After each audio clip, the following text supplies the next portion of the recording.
Hi, this is Alex Devries. I am from Plymouth, Michigan. I'm 29 years old.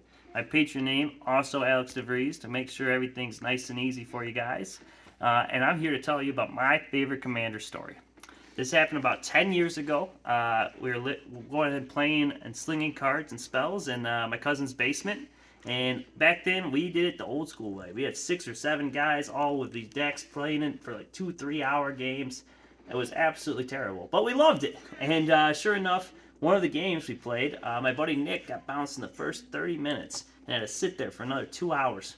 That's because my other friend Andy hated him out of the game completely. So he swore he was going to get his vengeance on him. And sure enough, going into the next game, Andy's off to another hot start. He's absolutely going it, and it looks like he's about to win this game on it. He's got both Domri Raid and the 3 cost of Johnny both set to ultimate.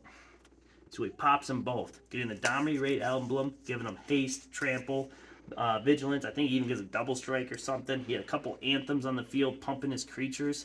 And then he got 35 cat tokens because of his life total being 35. So 35 2/2s all coming on the battlefield at once. Now here's the good news for me.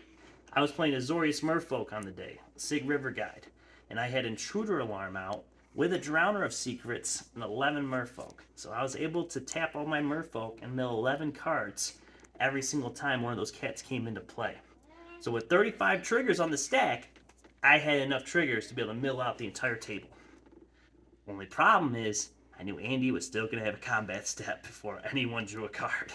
And that was going to probably make a disaster. So I was considering scooping my cards. The buddy next to me was getting ready to scoop his cards. And then I saw Nick, with a gleam in his eye, elbow my buddy and go, "Don't scoop. Don't scoop the cards." And then I knew, I'm like, oh, he's got something up his sleeve with 1 green mana up. So sure enough, I stood right where I did and just milled out the whole table. And then Nick just kept egging Andy on. He's like, no, count it out. See how much damage you're going to do. Get your attacks ready. Sure enough, Andy spent the next 20 minutes figuring out his attacks to make sure he could kill every single person exactly. Gets all the total combat damage counted up.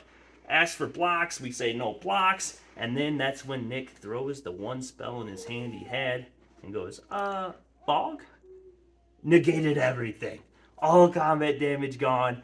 I'm left with being the victor because no one's got a deck just because Nick decided he was going to let Andy win again. That's what I love about the Commander format. There is grudges that are had, and you never know what's going to happen.